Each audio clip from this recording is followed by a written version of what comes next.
Hello, my name is Mariatta, and I'm joining you today virtually from Vancouver, Canada. Thank you so much, Pi Gotham, for including my talk in your program, and thank you for all of you for joining and watching my talk. Most of you probably know that I am a Python core developer. If you're not sure what it really means, I have a talk that is titled exactly What is a Python core developer? So please look that up on YouTube.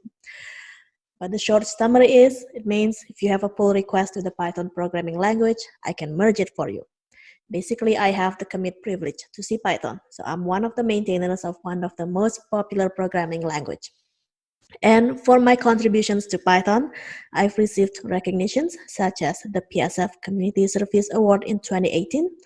I've also been nominated twice for Google Open Source Peer Bonus, and I've been featured as one of the maintainers for GitHub Sponsors Program.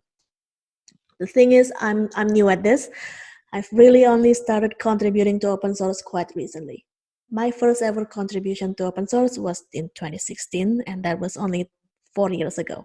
Since then, I've continued actively contributing to open source projects, and somehow I ended up being given commit rights to other people's open source projects. All of a sudden, I felt like I have a set of new responsibilities, and I wasn't fully prepared for it.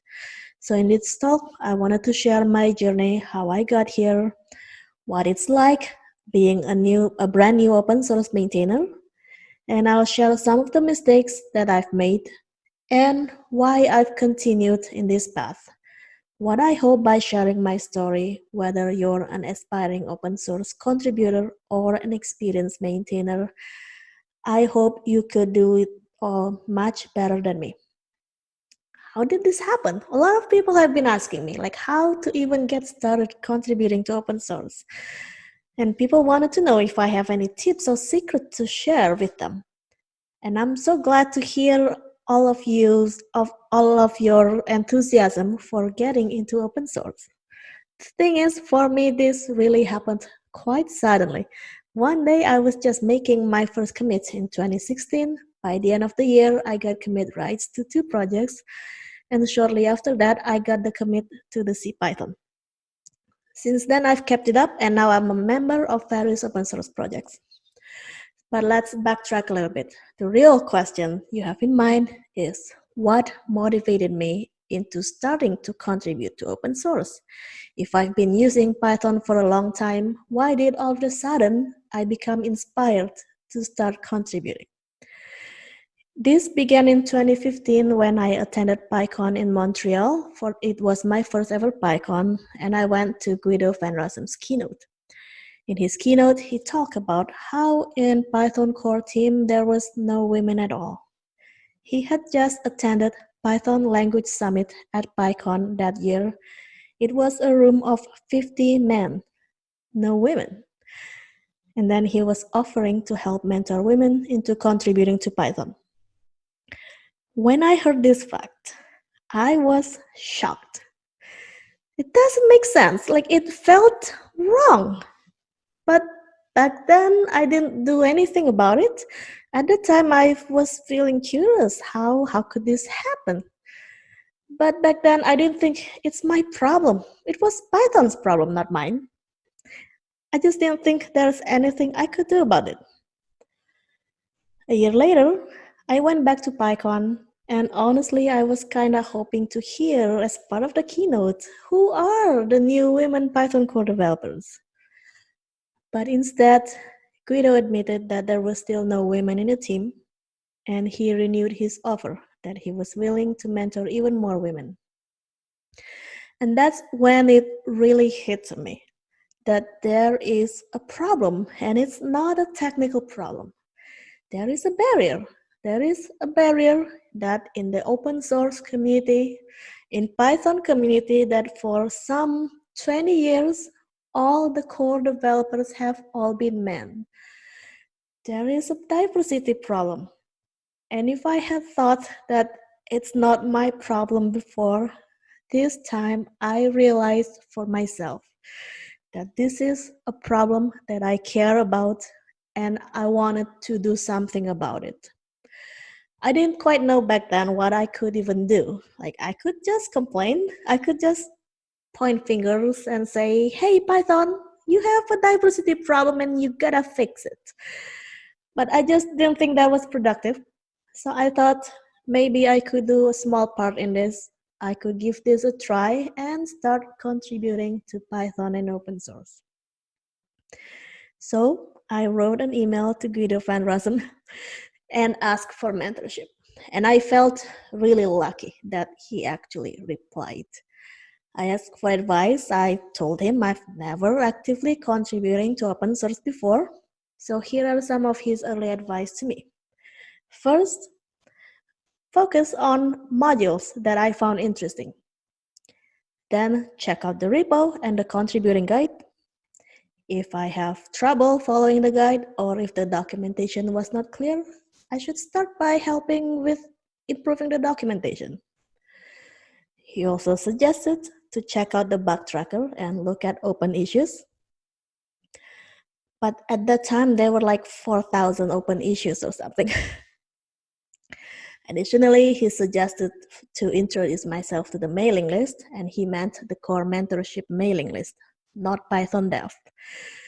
The thing is, even now, sending email to any of the Python mailing list is kind of scary. You never know who's reading it.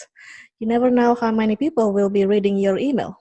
So I understand if you find it intimidating or reluctant to write. Now, find modules that interest me.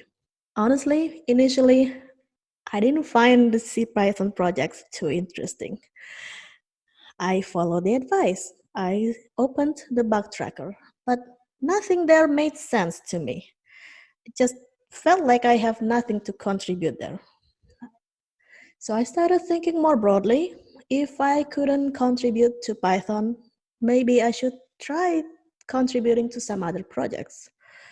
And I thought maybe it's going to be easier if it's a project where I have some familiarity, where instead of trying to learn entire new code base, I could make use of the existing skills that I already have. And that's when I started looking into the python.org project. Python.org is an open source project built with Django, something that I was familiar with.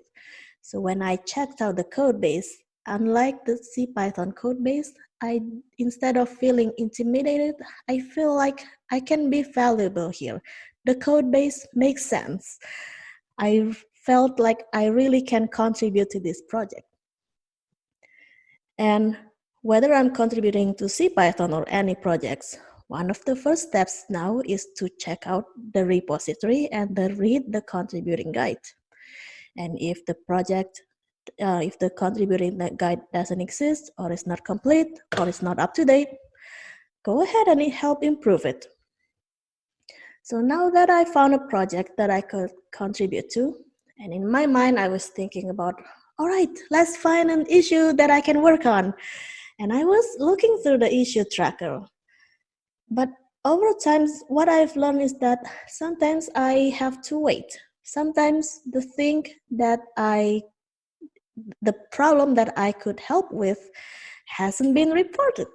So what I did was I just watch the repository and get notified of new issues. And then instead of fixating on trying to work on open issues, I started reviewing existing issues, existing pull requests. I would start joining in the discussions. If it's something that I wasn't familiar with, I would go in and ask questions. I would be helping verifying the bug, whether the bug is still exists or whether it also happens to me. Or sometimes I would just check, maybe the issue has been fixed and maybe we forgot to close it. So I would go in there and tell the maintainer that, hey, this issue needs to be closed. The thing is, this is how I was given the commit right to the Koala project and to the python.org project. It wasn't because I made hundreds of pull requests to those repositories, but it's because of my activity. It's because the other maintainers noticed my activity, and I think it shows that I care a lot about the project just as much as they care. And I think that's how they decided that they could trust me and give me the commit privileges. What about the advice to introduce myself to the mailing list? I tried to do this. Some projects would have a specific Gitter channel or Slack channel where there is a dedicated channel for introducing new members. If there is such a thing, I do it. What I also do additionally when I happen to attend conference, if there is project maintainers of the projects I'm contributing to, I would try to find them and introduce myself and just let them know I'm a new contributor. And as I've gotten more active in the open source projects, I realized that becoming a contributor is just like starting as a new developer at a tech company. When you start a new job, first few days or even weeks, you'd probably be in onboarding and training sessions. Perhaps there's a senior engineer assigned to mentor you, to give you a walkthrough of the code base. And after that, maybe you get assigned a small task, and eventually you get more familiarized with the code base. And once that happens, you can start implementing big features on your own without help. Being a new contributor to an open source project is no different than that. It will take time for you to understand the code base and the workflow before you can make substantial feature or bug fix. The biggest difference here is generally there is no one assigned to mentor you or to walk you through the code base. Even now, Guido or nobody else, nobody in the core team has ever given me a walkthrough of the CPython code base. You just have to do this on your own. Instead of spending full time training to get familiarized with the project, you would be doing this in whatever free time you have available. So this will take time, and you need to take the time to learn the code base.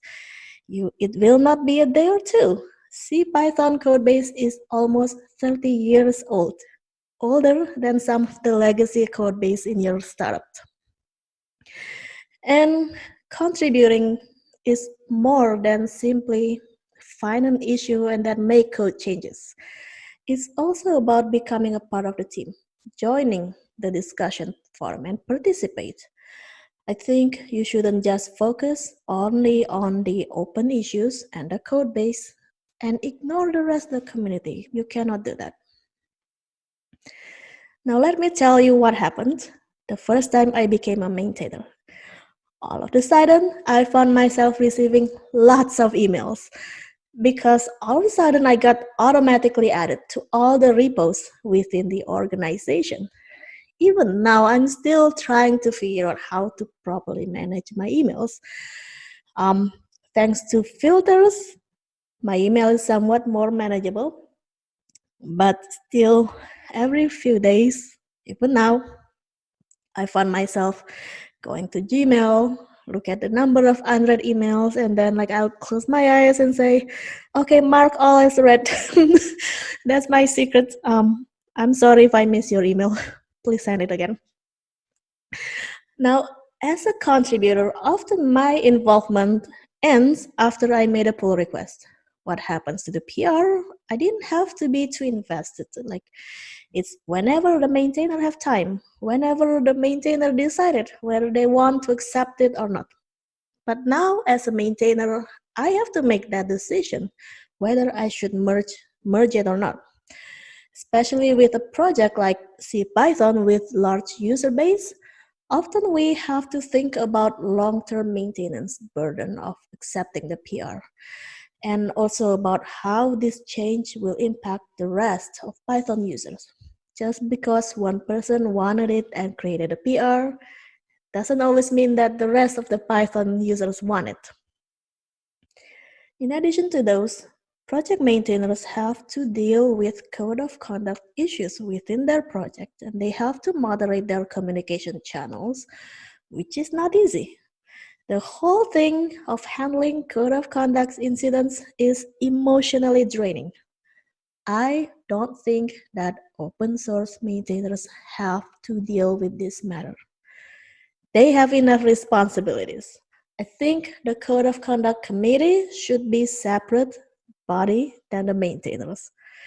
But often this responsibility falls on the maintainers. Maintainers have the power to block users, to delete those inappropriate comments. So it falls on them. And on top of all those responsibilities, as a maintainer now, we kind of becoming the spokesperson of the project. Like we gotta represent on behalf of the project. I realized that I'm no longer speaking or acting just for myself, but on behalf of the community. How I choose to act, to behave, becomes a reflection of the community I belong to. And I've made mistakes. I was making big decisions on my own. By big, I meant like banning a user kind of big, and it's a big deal. When you ban someone, you're basically rejecting them from your community. You're denying their involvement. Banning is serious punishment. Now this is not in Python community, but in one of the smaller community that I was in. There is a person who made inappropriate pull requests. I found it disrespectful. I didn't want to trouble the rest of the community having to deal with this person. So I went ahead and blocked the account from the org. The thing is, this was a kind of decision that I should not have made on my own. I should have followed procedure and at least let the other maintainers know about this issue, and so we can act together as a group, not just myself. But the biggest mistake I've made was not managing my time wisely. People have asked me a lot, how do I even manage my time in my life? How do I have work-life volunteer balance? And I don't know. My life is not well balanced, even now. I didn't have my priorities in the right order. A few years ago, instead of attending my kids' school performance, I was at another country attending Python conference. Last year, instead of being with my family for Thanksgiving holiday, I was at yet another Python conference. I wasn't setting boundaries and rules for myself, and I was giving too much time and energy to open source.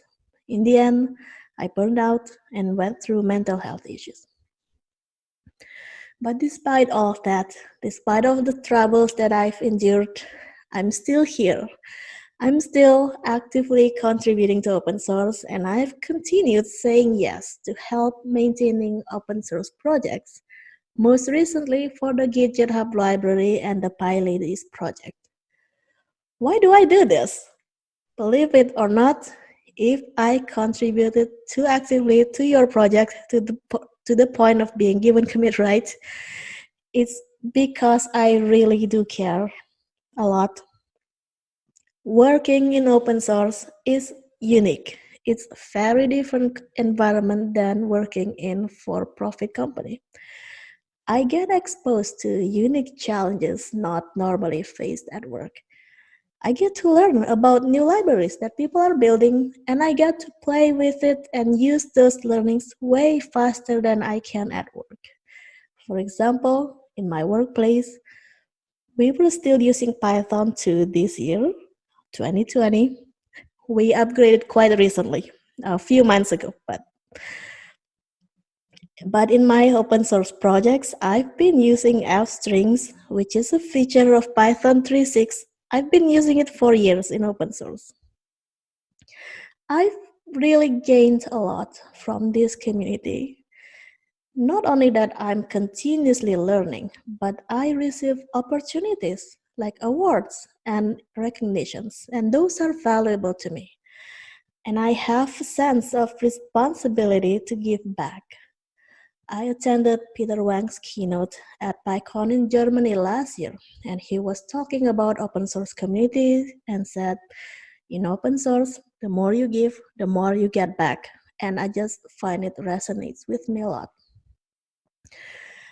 Another reason of why I'm continuing is that almost immediately when I first started, I found acceptance within the community. I never, when I first emailed Guido and asked for help, I never needed to prove anything for him. I didn't have to give a resume or go to a long 1 day on-site interview in order to become a Python core developer. When I requested a financial aid in order to attend PyCon, all I needed to do was ask.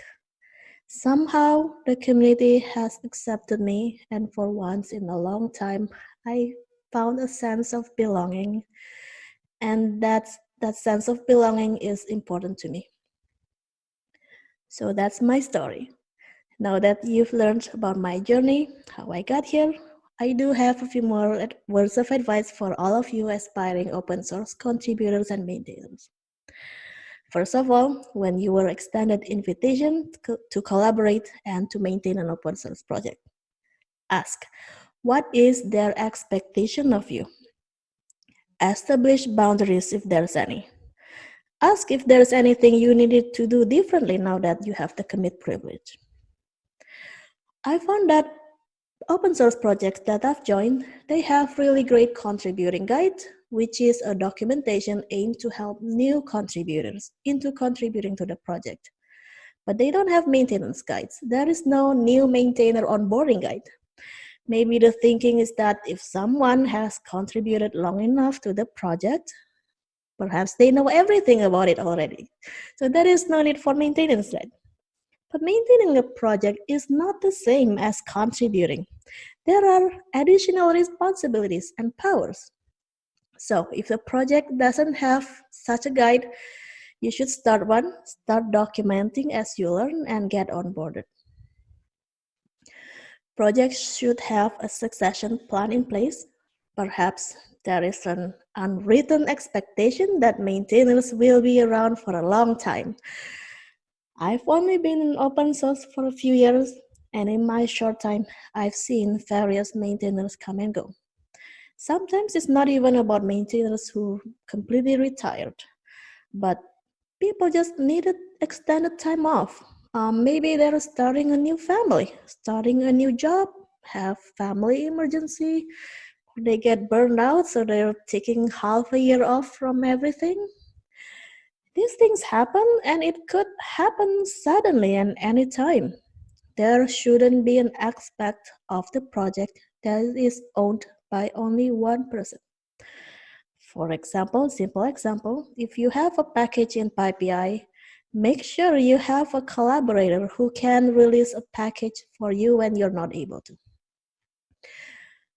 Now, I know that many open source projects, they come to conferences and then they would host sprints and help new contributors to contribute to their project. I think that's really great, but I would also recommend doing an annual sprint just for the maintainers and for the experienced contributors for your project. For example, Python has an annual core dev sprints where we would have 1 week to focus on implementation and synchronous discussions and collaboration. And the difference here is that we really would be focused on implementing for the project, less on mentoring someone new. Remote companies usually would have in-person all-hands meeting at least once or twice a year, and not during the current conditions, of course. But even remote companies see value in having all their employees meet in person periodically.